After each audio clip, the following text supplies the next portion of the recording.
e vivemos Jesus através das nossas atitudes. Essa é a primeira raiz. Uma fé, não só de boca, mas também que é expressa através das nossas ações. Tiago, muito feliz, disse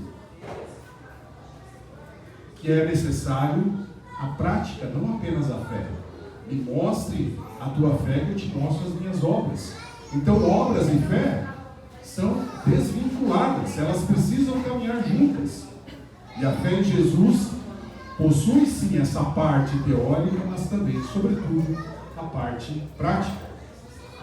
E a outra raiz, a segunda raiz que o cristão deve ter para possuir uma fé enraizada é a fé na doutrina da ressurreição. Nós não podemos perder essa realidade. Somos bombardeados todos os dias, principalmente no contexto da Páscoa, por intelectuais com teorias mirabolantes que dizem que a ressurreição é uma ilusão, é um delírio. E já no século II, eu quero chamar a atenção aqui para dois filósofos, Porfírio de Tiro e Celso, diziam que a ressurreição era a esperança dos vermes, a esperança dos porcos. Então a ressurreição, ela já começou a ser atacada no século II, mas também no século I, quando os judeus pagaram para os soldados ali dizerem: olha, diga que o corpo de Jesus foi roubado. Então, a mentira do diabo em relação à ressurreição já esteve presente no século I, avançou no século II a partir de uma corrente filosófica, onde dois filósofos, Porfírio de Tiro e Celso, mas ela continuou avançando ao longo da história. E eu me lembro que há alguns meses eu preguei sobre algumas teorias contrárias à ressurreição de Jesus. Eu elenquei 7 para não ficar muito extenso.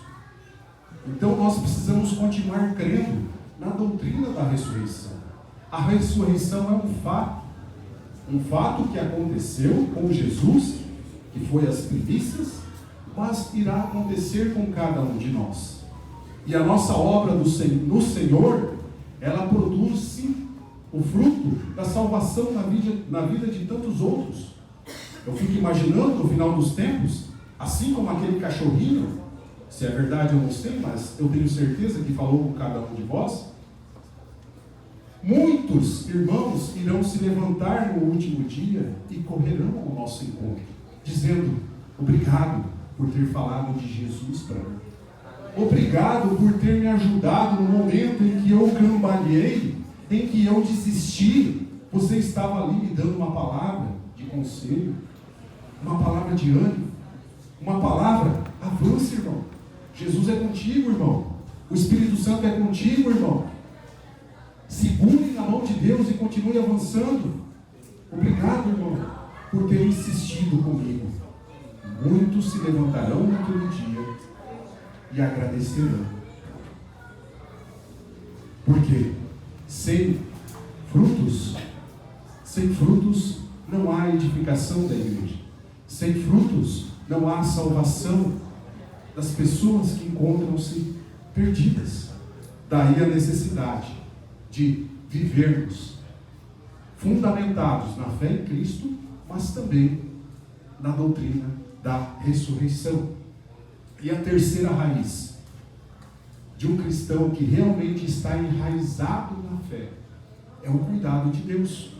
O Salmo 121 nos ensina que Deus cuida de nós. Deus cuida diariamente de cada um de nós. Deus cuidou da irmã Paula. Deus cuidou da outra irmã que deu um testemunho lindo, maravilhoso aqui. Eu esqueci o nome dela. Aqui, a irmã. Irmã Nalva. Deus cuidou da senhora. Deus cuidou da irmã Paula. Deus cuidou de tantos outros aqui, em momentos de crise, em momentos de enfermidade. Mas Deus também tem cuidado de nós. A conservação da nossa saúde depende do poder diário de Deus manifesto em nossas vidas. E Deus conserva a nossa saúde para que usemos a nossa saúde para a glória de Deus, para o serviço do Senhor, para que haja frutos para o reino de Deus, frutos para a igreja, frutos na vida daqueles que não encontraram, que não entregaram a sua alma para Jesus. Por isso, Deus cuida de nós, porque Ele nos ama. E essa certeza precisamos ter, conforme disse o Senhor Jesus em Mateus 6, 31, 34, que não devemos ficar ansiosos pelo dia de amanhã, não devemos ficar ansiosos com o comer e com o beber. Obrigado. Porque o Senhor tem cuidado de cada um de nós. Essa certeza é uma certeza de fé. Então, nós temos a fé como uma fé enraizada em Jesus, uma fé enraizada na ressurreição de Jesus e uma fé enraizada no cuidado de Deus para conosco. Isso o cristão deve possuir. Essas atitudes o cristão deve possuir, porque se ele viver dessa maneira, ele de fato terá uma fé enraizada em Deus, enraizada em Jesus, enraizada no Espírito Santo. E não tem como uma árvore frutífera que está enraizada em uma terra fértil produzir ou deixar de produzir frutos. E o apóstolo Paulo, ele também salienta no texto lido que o cristão precisa ser constante. Ele deve ser constante na missão cristã, mesmo quando não vê resultados imediatos. Nós vivemos a cultura do imediatismo. Tudo tem que ser para agora. Eu fiz algo agora e eu preciso ver os resultados agora. Mas na missão cristã, nem sempre isso acontece. Talvez pregamos para pessoas há 10 ou 20 anos, mas elas se converteram depois de muito tempo, 5 anos, 10 anos, 15 anos. Então, a nossa obrigação como servidores do reino de Deus é falar de Jesus, é pregar o Evangelho. A nossa obrigação como servidores do reino de Deus é viver o Evangelho. E os frutos? Os frutos aparecerão no momento certo. Os frutos o Senhor proverá, porque Ele é o dono da obra. Nós fomos chamados para servi-lo. Nós fomos chamados para fazer aquilo que fomos incumbidos de fazer. Cada um de nós possui uma missão. Cada um de nós recebeu uma missão da parte do Senhor. E não podemos permitir que a mentalidade do imediatismo tome conta das nossas almas. Estamos fazendo a obra do Senhor. Os frutos apareceram. Os organizadores desse culto maravilhoso e extremamente edificante trabalharam. E os frutos apareceram. Mas os frutos não aparecem devido às nossas forças, mas em razão da ação do Espírito Santo em nossas vidas. Tudo vem de Deus. Tudo vem de Deus. É o Senhor que nos faz sobressair.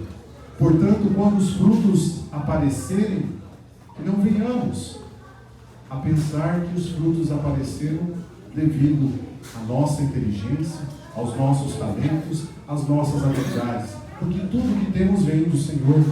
A inteligência que temos, os talentos que temos, as habilidades que temos, tudo vem do Senhor, tudo vem dele, é para Ele, é para a obra dele, é para a igreja dele. Tudo vem dele. Isso significa viver com total humildade. E o humilde é aquele que vive na dependência do Senhor. Eu dependo de Ti, Senhor, em todo o tempo. Mesmo que os frutos não estejam aparecendo, eu não faço. Porque esse é o meu chamado. Essa é a minha obrigação.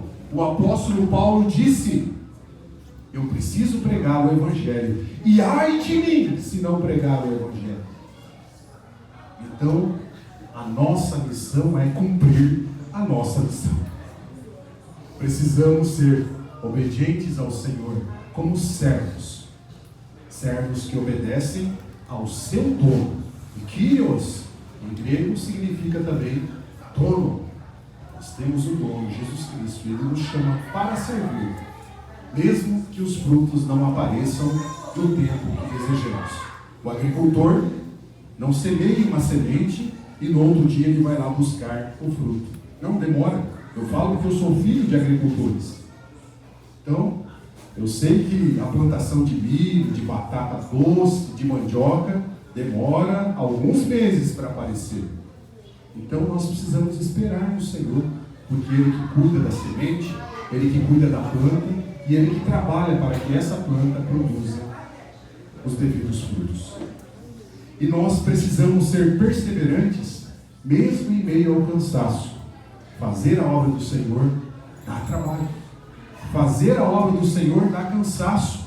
Cansaço emocional, cansaço espiritual. Eu me lembro que quando eu e a minha esposa, Janaína, íamos na Praça da Sé pregar, eu voltava de lá extremamente cansado, extremamente exausto, porque era um ambiente de muito peso espiritual. E nós nos sentimos muitas vezes cansados, espiritual, psicológico ou fisicamente.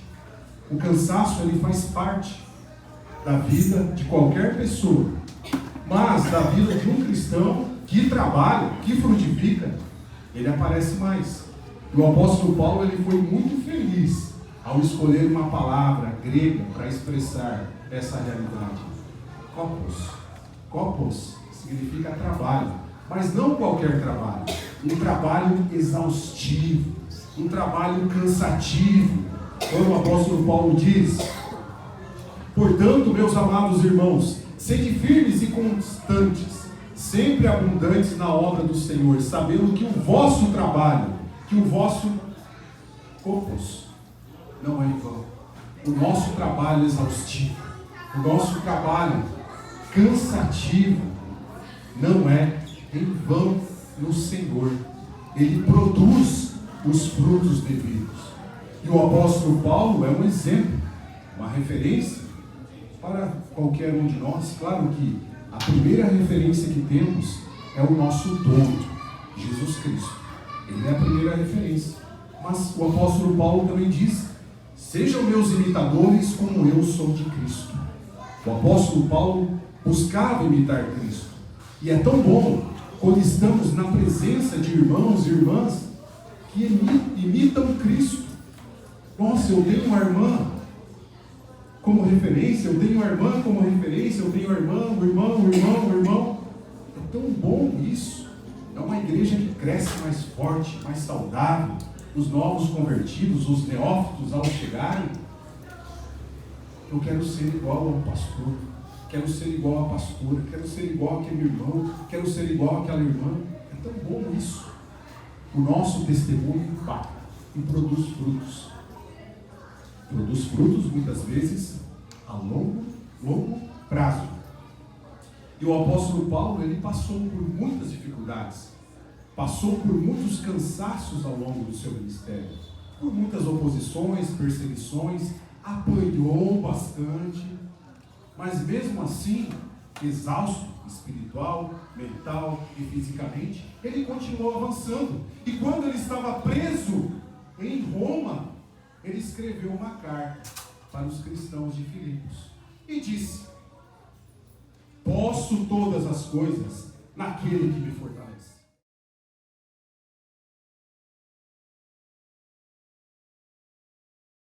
A paz do Senhor, irmãos. Que bênção de palavra. Glória a Deus. Glória a cada um dos nossos irmãos, glória a cada um de vocês. E é com grande alegria que eu e as meninas nós vamos entoar essa canção. Nossos irmãos vão cantar. E antes de começar a falar sobre a canção, eu gostaria de dar um testemunho. Eu estava aqui no momento da oferta, ouvindo a irmã falar. E o Senhor começou a falar comigo: conta o seu testemunho brevemente, para não alongar, do horário. Mas no ano passado o Senhor me deu um livramento. Você vocês vão entender o porquê do meu testemunho depois da canção. E uma pastora da nossa igreja falou a mim que ela me via com uma dor muito grande, passando mal, com uma mão no meu estômago. E nisso, meu esposo e eu, o pastor Mirei, nós estávamos viajando para o Paraná, então nossos familiares do lado dele, são do sul. E eu fiquei preocupada, eu falei, nossa, e agora? O que eu vou fazer? Eu vou comer aonde? Será que vai ser aqui? E geralmente no interior das cidades é difícil você encontrar um médico, dependendo da região onde você está, é complicado, né? Os horários, tudo, e a preocupação. E aí eu falei, amém, Senhor. O que será que vai acontecer? Ficamos em oração. E ela disse que via receber um livramento de Deus. E era algo muito grave que iria acontecer comigo. Nisso, nós voltamos para São Paulo, para São Bernardo do Campo, onde nós residimos. E até lá, continuei orando, amém, não aconteceu nada. E nós recebemos a visita do nosso pastor, como guitarrista. E nós trouxemos de lá salame. O pessoal do Sul gosta muito de comer salame. E eu havia feito um tratamento, um procedimento no rosto, no ácido, na mesma semana que nós recebemos o pastor em casa. Até aí tudo bem. Sou alérgica a alguns tipos de alimentos e a alguns tipos de corante também. E eu não imaginei que aquele salame fosse me fazer mal, porque eu sempre comi, sempre gostei. E eu comi o salame e senti pimenta. Eu pensei, vou tomar um remédio que eu sempre tomo. Tomei a medicação, falei, bom, agora eu estou prevenida, não vai acontecer nada. Eles foram embora. Passado um tempo, eu comecei a sentir meu estômago embolar, eu tomei mais um. E a minha boca começou a inchar, eu tomei outro. E eu falei, eu vou dormir e aí vai passar, como sempre passa. Não passou. Meus lábios ficaram mais ou menos dessa altura, de inchaço. Meu rosto ficou desfigurado. E o meu esposo, não, vamos no médico. E eu pensei, não, vou dormir, vai passar. E ele, não, vamos ao médico. E a minha garganta fechando, e eu já não estava conseguindo respirar, e justamente aquilo que a pastora falou, que me ia acalmar no estômago, e eu com dor no estômago, e eu fazendo assim. E eu falei, meu Deus, o que vai acontecer comigo? E a gente correu para a UPA, de madrugada, isso, umas 2, 3 horas da manhã. E quando eu cheguei lá, eu já estava tonta, sem ar, e falei, meu Deus, será que eu vou agora? Porque eu pensei que eu ia. E chegando lá, a médica falou para mim, se você não tivesse vindo, você teria ido embora. Eu teria partir. E eu tomei várias injeções, uma aqui, outra na coxa, outra atrás, e fiquei dopada de medicação. E fui para casa, fui melhorando, fiquei tonta, tinha um ministério na igreja, eu sou regente na nossa igreja, e eu falei, não tem como eu ir, não tem como, gente, perdão, me desculpem, mas eu não posso ir. E fiquei pensando, e agora, para voltar ao normal, e demorou. E eu tinha uma gravação para participar dias depois. Eu falei, olha só como o inimigo é, né? E eu tomando mais medicação, eu falei, agora eu vou tomar menos tempo eu mesma, né? A gente se automedica, vou tomar eu mesma a medicação, porque o médico passou a batata fui tomando, e foi desinchando mais rápido. Quando chegou no dia dessa gravação, eu ainda estava um pouquinho com o rosto inchado, mas eu me maquiei, então acredito que ninguém percebeu muito, e eu fiquei quieta, e calada, e quieta no meu canto, só pensando em tudo que aconteceu. Eu falei, meu Deus, eu estou aqui, eu estou viva. Mas eu comecei a pensar, durante as canções, foi algo completamente diferente. Porque eu pensei, nossa, muitas vezes a gente vai louvar, vai pregar, vai fazer a obra de Deus, e a gente faz muitas vezes no automático.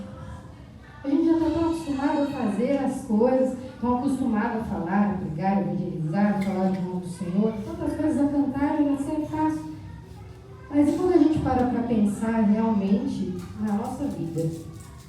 Será que, se o Senhor nos chamasse hoje, nós estaríamos preparados? Será que eu estava preparada para ir com Cristo naquele momento? Porque eu pensei que eu ia. E naquele dia eu pensei, nossa Senhor, eu dei mais valor à minha vida. Eu dei mais valor, eu vi tudo com outros olhos, completamente diferentes. Testemunho da Paulinha, da outra irmã, me fizeram pensar, e o Senhor falou, conta o seu também. Então, é isso que eu gostaria de trazer aos irmãos. Essa canção é uma reflexão para que nós venhamos a pensar no sacrifício que Jesus fez naquela cruz, por cada um de nós. O Senhor Jesus deu a sua vida por nós, morreu por nós, se entregou por nós naquela cruz. E quantas vezes, muitas vezes, a gente errando, fazendo tantas coisas, nós não damos valor àquele sacrifício.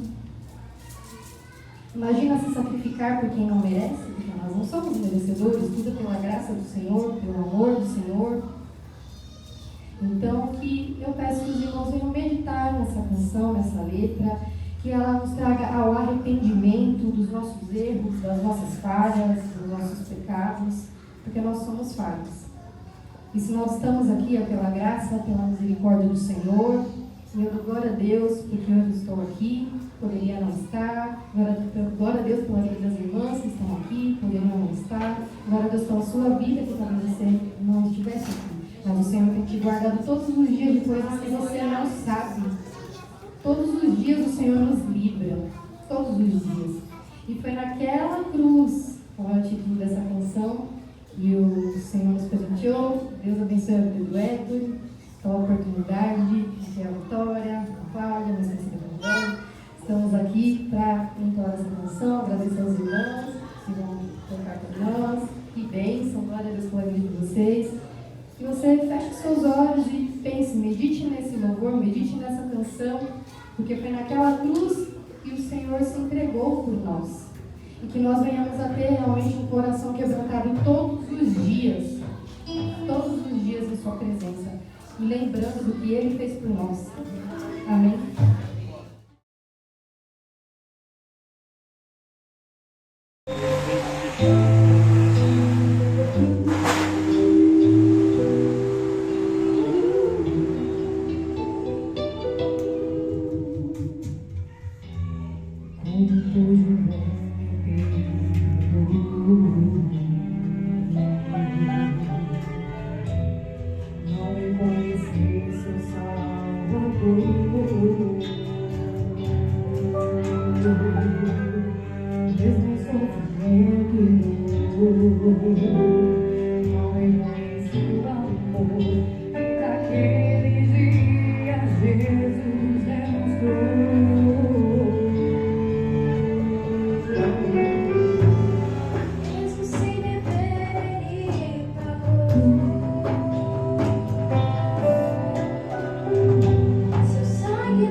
Deus tem feito grandes coisas. Amém?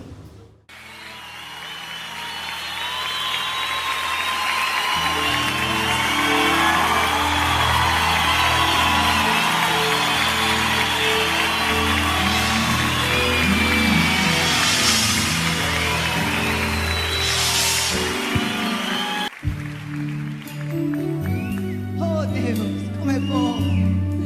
Como é bom ter um Deus que é fiel. Nada corta a promessa de Deus na sua vida, nada. Só se você abandonar.